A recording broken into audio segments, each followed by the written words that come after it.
Hi, I'm Fairy, and today on Naked Skincare we're talking about dandruff. Now, what does dandruff have to do with skincare? Well, more than you would realize.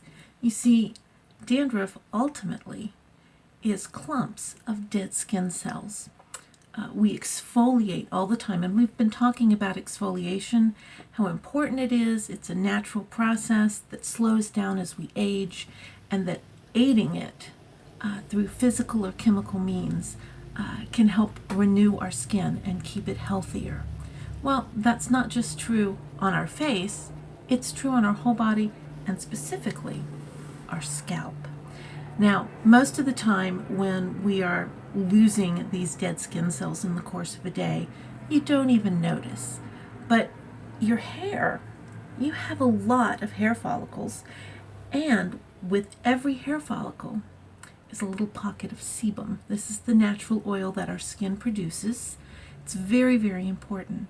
But in this sebum-rich environment, it can clump together these dead skin cells to form the larger flakes, which we see as dandruff.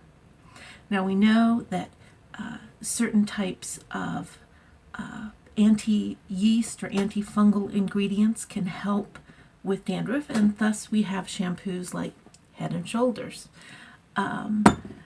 We also know that excess oil production can be a factor, and a more severe form of dandruff is known as seborrheic dermatitis, or in babies it's called cradle cap.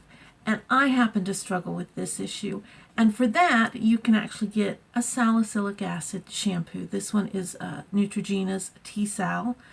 They also have their own anti-dandruff shampoo that is geared toward the overgrowth of yeast. Here's the thing though, whether it's just normal flaking and it's gotten excessive, or it's caused by some sort of yeast or fungus, that yeast, it feeds on dead skin cells. So by actively exfoliating your scalp, by being proactive with it, there's going to be less to clump together to form the dandruff. And I have found that except in the very hottest of weather where I'm getting very sweaty along my hairline, what I'm about to show you has eliminated my dandruff. It just doesn't happen. And it's a very simple solution. And although I keep the T-Sal around because I do get the seborrheic dermatitis, I get like the cradle cap, and I also get what are essentially zits along my back hairline, like I said, specifically when it's hot, sweaty weather. Most of the time this keeps it under control, and it's really simple, and it starts with my hairbrush. So twice a day, and when I do it in my routine kind of varies, but usually like maybe after I've put on my serums, or today after I've put on facial milk and I want to let it absorb in before I do a next step. That's a good time to take the time out to exfoliate my hair. Now, I like the Conair brushes. They are plastic with a little tip that softens it. They have some give to it. Now, this is going to look like I'm just brushing my hair at first, but it's not aimed at styling it or getting the knots out. Now, I usually just tuck my hair up on the top of my head when I want to wash my hair. When I'm ready, I take my brush and I'm just going to systematically, and the emphasis is on making sure that this brush is stroking along my scalp. Now, eventually these little tips will wear off, and you'll need to replace your brush because you don't want to scratch your scalp. This is stimulating your scalp, and it is getting off that excess skin. Now, after I do that, I simply go and I come up from the back because I want to make sure that I get my whole head. So I'm just coming up from the back. And then, and you can tell this isn't about getting the ends brushed. This is just about massaging my scalp and making sure that it is stimulated and exfoliating. And then I just want to make sure I get the crown of my head, and then I want to go along the back and make sure I get all along there until I've gotten everything.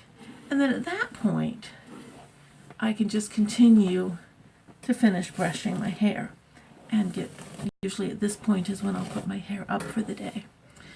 I do that every morning and every night. At night, I don't put it up so much as I put it back, but I don't want it pulled tight while I'm sleeping.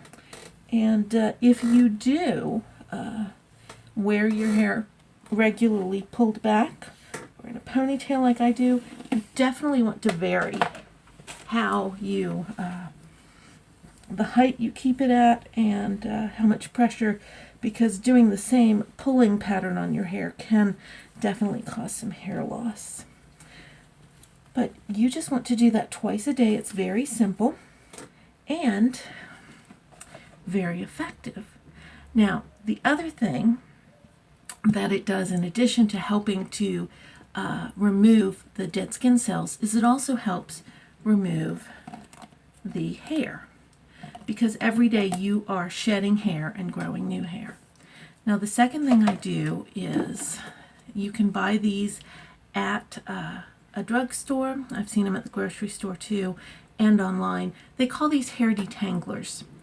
I've never used it for that, but supposedly you can safely detangle your hair while wet with this. But what I use this for, it's actually, it looks rough, but they're very flexible. But they're kind of pointed, not in a painful way. But when I wash my hair, now I have long hair, and to understand cleaning, and this is true whether you're washing your hands, your face, your hair, your dishes, your clothes. Dirt is attracted to fat and oils. In your skin, it's attracted to the sebum from your skin, the oils and pollution that get on your skin throughout the day, your makeup. If you've used hand lotion, that's going to attract and hold on to it. So when you wash, what you're doing is you're breaking up those fats and oils, whether it's, again, in your clothes, your dishes, and your scalp, so that the dirt can come loose. So when I wash my hair, I actually wash the scalp portion. And of course, as that trickles down through it, it's going to take away any in here. But I don't really specifically wash my ends. And then when I condition, I actually condition the ends. And I don't worry about my scalp because it's got natural conditioning from the sebum. I have what I consider pretty normal hair. Again, if it's hot and I get sweaty, that's when I tend to have an oiliness problem. But I don't really have oily or dry hair. It's pretty normal. But when I wash my hair, once I've got the suds in, I just take this and again go over all of it just like I did brushing. It's just an extra little step. As I've joked about before, exfoliation is one of my hobbies, in that I feel like I am constantly shedding skin, and as my battles with seborrheic dermatitis or cradle cap have shown, if I am not exfoliating regularly, it is a problem, and that's where it shows up on my scalp. So if you are having dandruff issues, I'm not saying go out and get rid of your shampoos or all of that, but give this a try.